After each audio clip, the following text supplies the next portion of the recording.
Where was Jesus between the cross and the empty tomb? What really happened in the hours the world calls silent, when the earth shook, the sun went dark, and hope was buried with a cry? Tonight, we reach for answers hidden beneath the weight of centuries, answers sealed in darkness, whispered through trembling lips, passed down in fragments. Picture it with me. A single candle flickers against a stone wall. The air is thick, heavy with incense and the scent of old linen. A shroud lies folded beside a lifeless body. Somewhere, the slow beat of a drum echoes through the night, mixing with the hush of breath and the ache of waiting. A trembling hand traces the cold edge of a tomb, searching for something to hold on to. In that hollow pause, between one heartbeat and the next, the world holds its breath. But this is not just a story of ancient days and distant sorrows. Maybe you felt it too. Those nights when your world breaks apart and you find yourself lost in the darkness, waiting for morning, unsure if the sun will ever rise. Maybe your own life has known a silent Saturday when every prayer seems swallowed by a stone, and you wonder if hope can ever return. The question isn't only where was Jesus, it's where are you when life goes dark, when faith is suspended, and every promise feels buried? Because this story, though ancient, is alive in us now. The journey through the shadows is the path every soul must walk, whether on the hills of Jerusalem or in the quiet of your own room at midnight. And so tonight, I invite you, step closer to the flame. Set aside what you've always heard. Let's peel back the veil together. Let's chase the echoes through history, myth, and faith. Let's ask the questions others were too afraid to ask. Are you ready to see the story beneath the story? To walk where no one dared to follow and discover what was truly won in the heart of darkness? If you're with me, hit like, subscribe, or share your own story in the comments below. Because here at the Prophecy Vault, your journey matters. And maybe, just maybe, tonight is the night we all remember what hope can do in the silence. What if the world's greatest victory began in silence? It's the night after everything has ended. The air is thick with the kind of quiet that aches, the silence that presses down on your chest until every breath is a struggle. A single candle flickers in the darkness, its light trembling across the folds of a burial shroud. Outside, the city of Jerusalem sleeps, but inside one small room, no one can rest. Imagine the eyes of Mary, red, swollen, searching the shadows for any sign that it was all just a nightmare. Peter sits in the corner, shoulders hunched, torn between shame and disbelief. The room is crowded with ghosts, memories of laughter, of miracles, of a voice that once calmed storms and cast out fear. But tonight, there are no miracles. Tonight, the world is a tomb. You feel it in the hush, in the slow, heavy heartbeat, in the weight that won't lift. Someone sobs quietly, trying not to wake the others. A mother holds a piece of cloth to her lips, the only thing left to touch. The silence is not peaceful. It is thick with questions that dare not be spoken. How could it end like this? What happens to faith when hope is buried behind stone? For Mary, for Peter, for all who followed, this is the liminal space, the no man's land between what was and what might be. There is no resurrection yet. There is only loss and waiting and a kind of darkness that feels endless.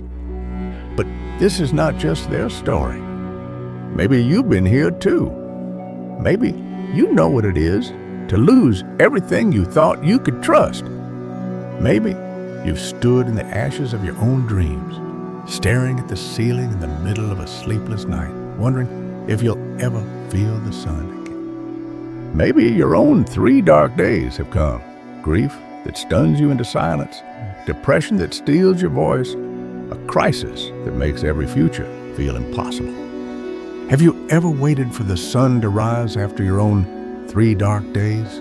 Have you ever sat with your head in your hands, asking yourself if you'll ever dare to hope again? In those moments, time stretches out, seconds feel like hours, and hope is just a memory.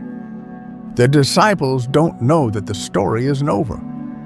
All they can see is the stone, the darkness, the finality of loss. In that first night, every sound is magnified. The slow drip of water, the creak of a floorboard, the restless shifting of a heart that cannot settle. Somewhere, a drum beats far away, like the pulse of the earth itself, keeping vigil in the dark. Every heartbeat is a prayer. Every tear is a question sent out into the void. They remember the promises. On the 3rd day, I will rise again. But tonight, those words seem so distant, so impossible. Doubt is louder than faith. Grief drowns out every hope. If you lost everything, would you still believe in a new dawn? Would you trust in a promise when all you see is a tomb? The silence between is where every soul is tested. Not in the thunder of miracles, but in the emptiness that comes after. Not in the light, but in the waiting, in the ache, in the breath held between sorrow and sunrise. Sometimes the greatest beginnings come from the deepest silence. Sometimes hope is not found in answers, but in the courage to wait.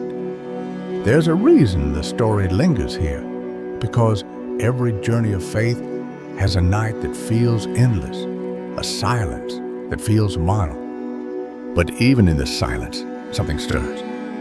Even in the darkness, life waits for its moment. As the hours pass, the night deepens, and the shadows lengthen. Something begins to shift, not in the world above, but in the world below.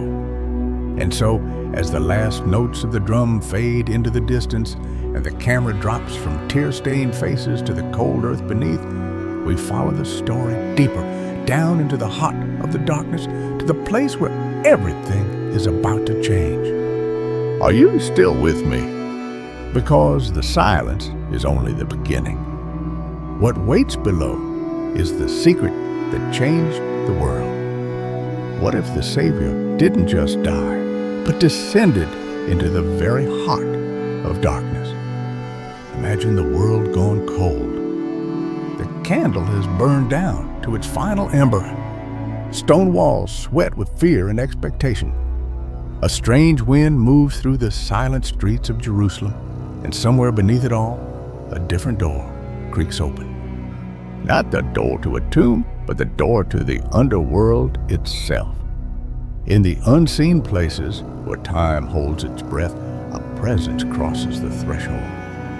He walks not with footsteps, but with the gravity of one who has come to shatter the rules. In this darkness, Jesus enters, his spirit moving through layers of shadow, down, down, further still.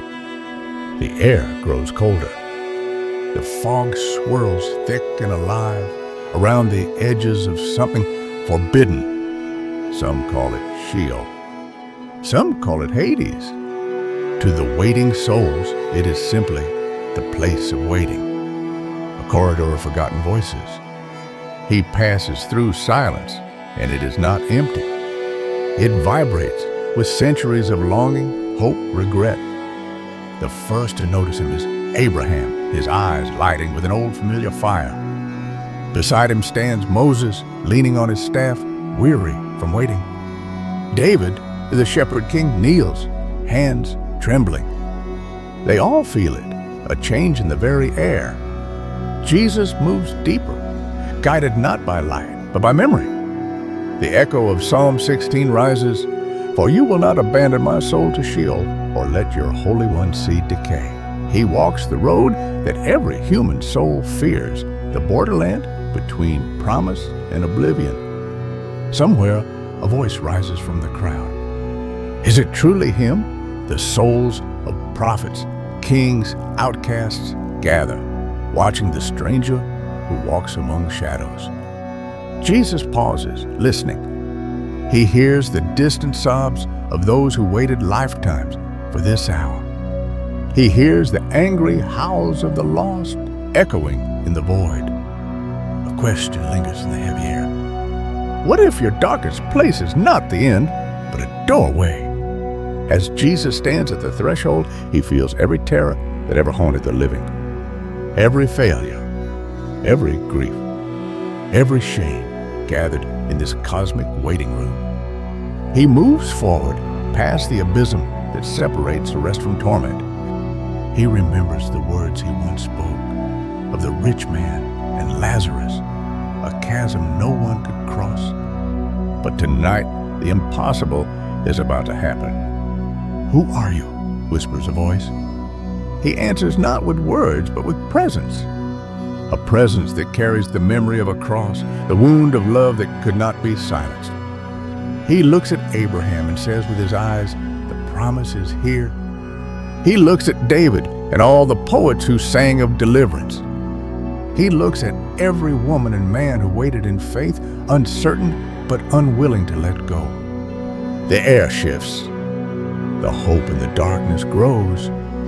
Meanwhile, above, the world is quiet, lost in mourning.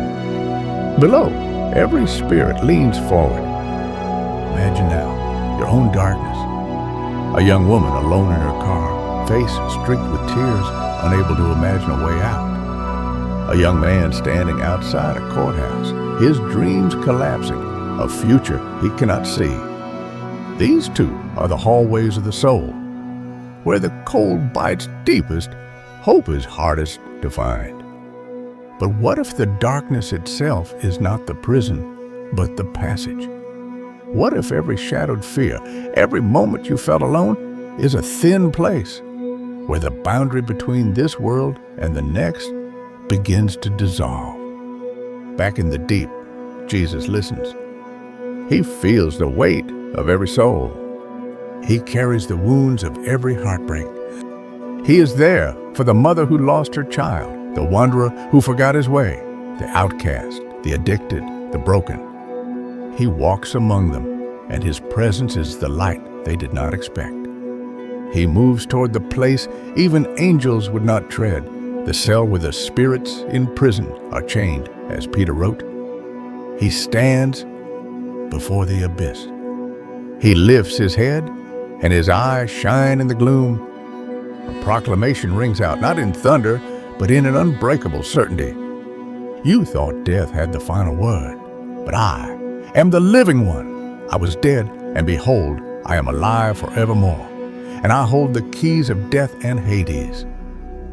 Revelation. He is not just a visitor. He is the king come to take back what was stolen. In that moment, a tremor runs through the underworld. Chains rattle. Walls crack.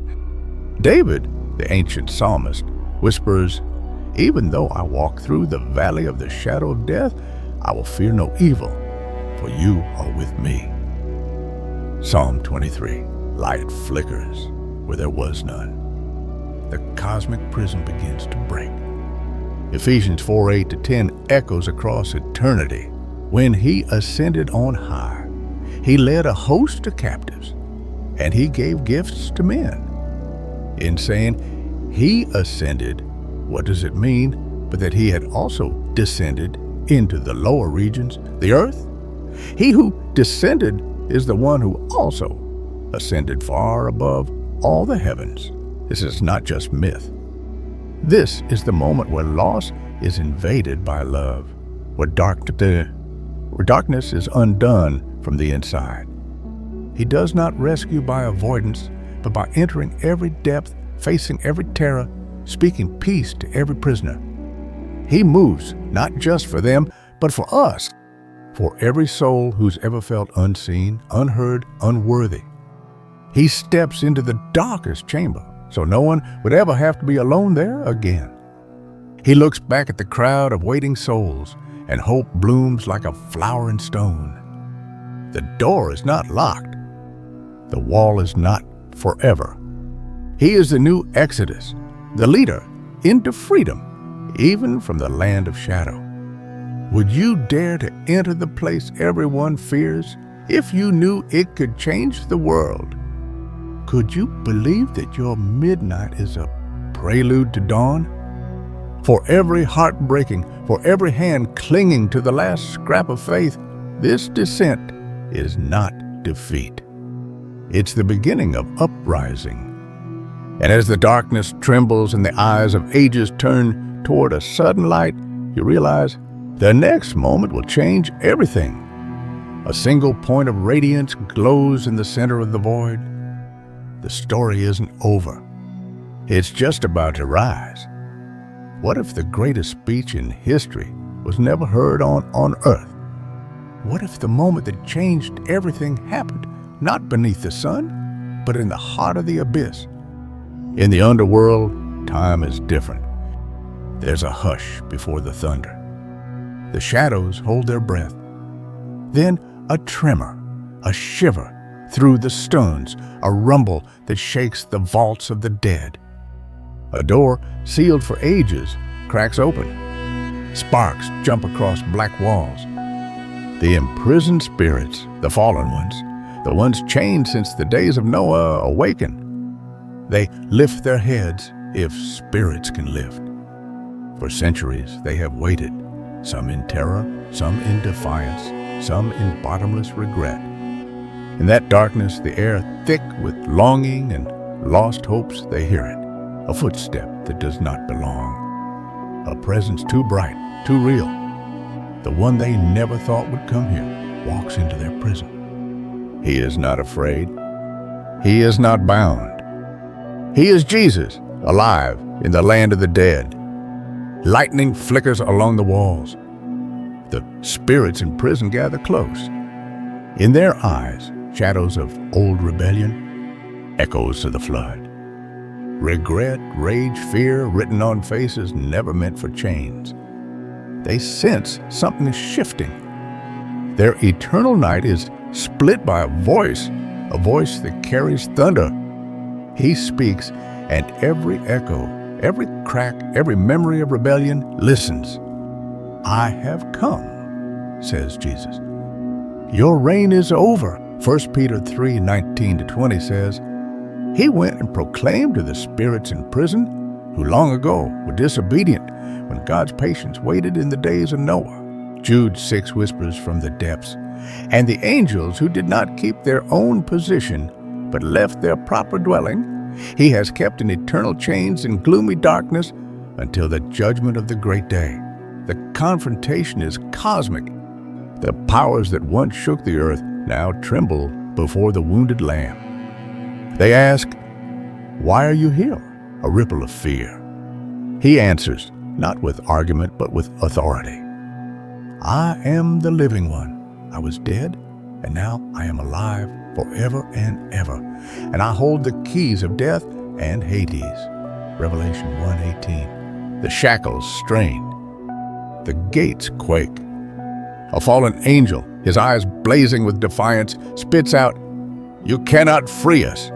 This place is sealed by God's decree.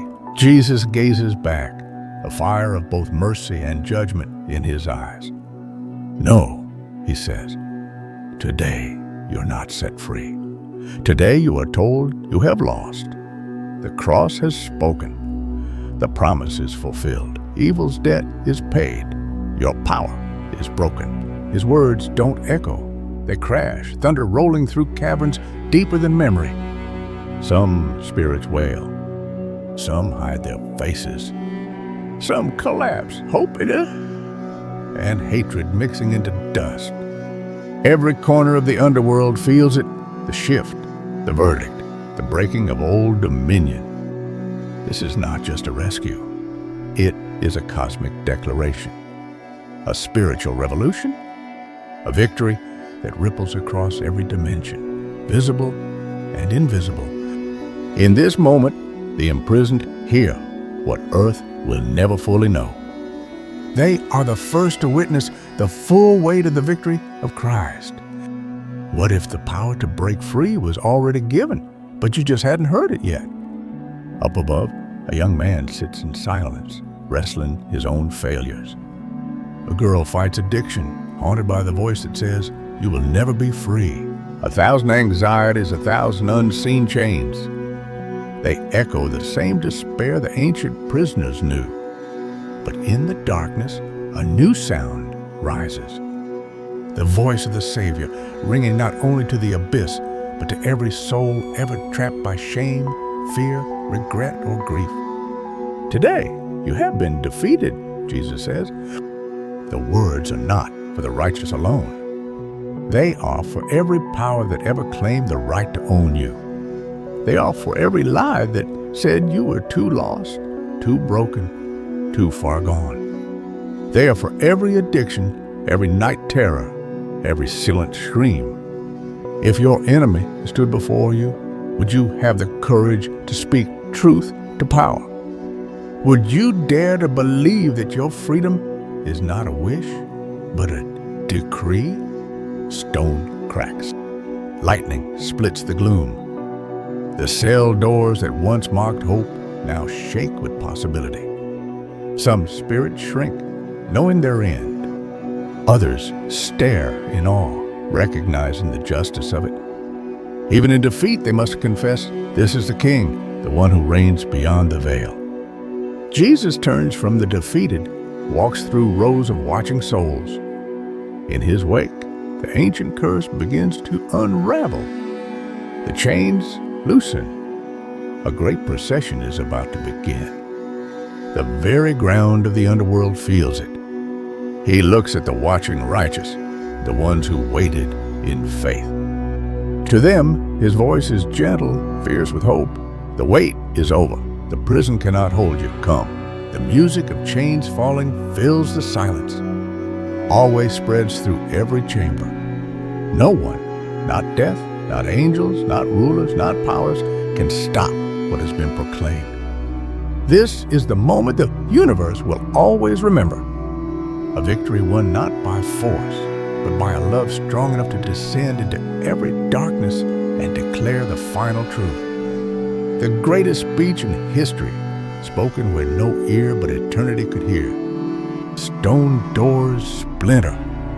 Light gathers. The way home is opening.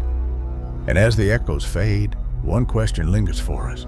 If you could hear that proclamation in your own darkness, would you rise?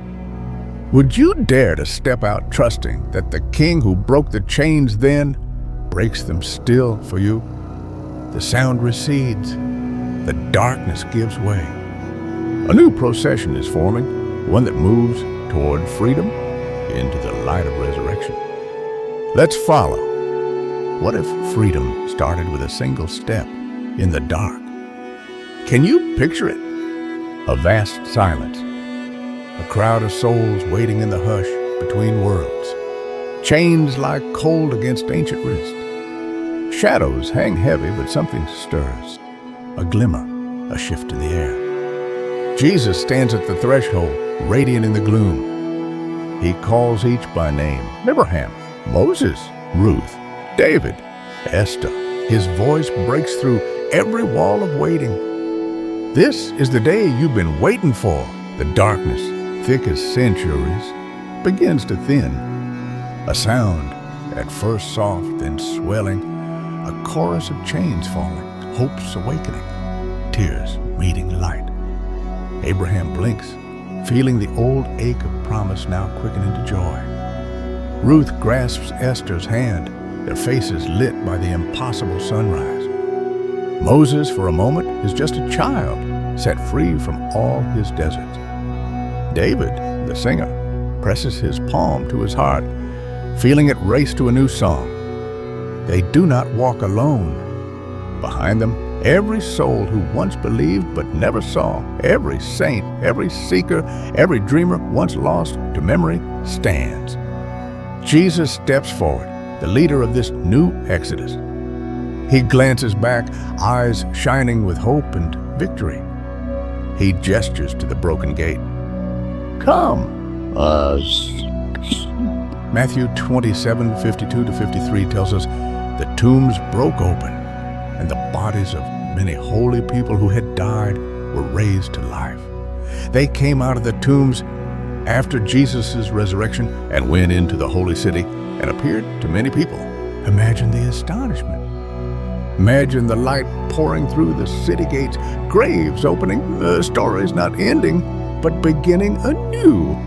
Ephesians 4:8 says, "When he ascended on high, he led captives in his train and gave gifts to men." This was the first great exodus, not from Egypt, but from the shadowlands of Sheol. Each step, a defiance of despair. Each face, a flame that once flickered in darkness, now ablaze in the sun. And now the question falls on us. If freedom was suddenly given, would you dare to step into the light? Would you trust the voice that calls your name out of your own shadows? You who carry heavy nights, silent battles, regrets too old to name. What if the gate is already broken open for you? Visualize it. A young man, breath shaking, lets go of shame. A young woman, hands trembling, chooses forgiveness instead of fear. A circle of friends, scarred but smiling, walks out together into the daylight, onto city streets, into the surf, at sunrise, across green parks where laughter heals. No one walks alone. This is the promise. Redemption isn't only what you're saved from, but what you're saved for. It's the second chance, the breath after the storm. It's the hope that returns, sometimes quietly, sometimes all at once. It is action, hope that dares to move, to cross the threshold. The motif is Exodus, a journey from dark to light, from old wounds to new beginnings. If you could hear your name called by love itself, would you move? Would you follow the light, even with trembling feet? Would you believe that what was lost can be restored? Look up. The music swells. The sky opens. Every soul, every life, every story invited out of night and into the morning. The procession goes on. It goes on with you. The light spreads. The camera lifts, rising toward the blue sky, ready for the promise yet to come. And somewhere beyond all endings, hope walks beside you. This isn't just history. It's the living blueprint of hope. What happened in those 3 silent days isn't locked in the past. It's a door wide open for every soul who's ever wandered into darkness. Jesus didn't just conquer death for himself. He tore open the path for every lost dream, every broken heart, every silent cry that rises up in the night. He crossed the shadow so that you, yes, you, could follow him into the dawn. It means no darkness is final. No silence is wasted. The story is not only his, it's yours. This is the invitation those 3 days have always held. To rise from your own darkness, to claim your freedom, whatever chains you've carried. To believe that every night, no matter how long, ends with a new day. If you were there, standing in the hush between death and resurrection, would you follow him out of the dark? Would you take the first trembling step toward the light? And maybe, just maybe, that's the invitation waiting for you now. If this journey moved you, if you have walked your own 3 days and longed for the sun to rise, share your story below. Ask your question. Speak your hope. This is a circle of seekers where no darkness is final and every silence holds the promise of resurrection.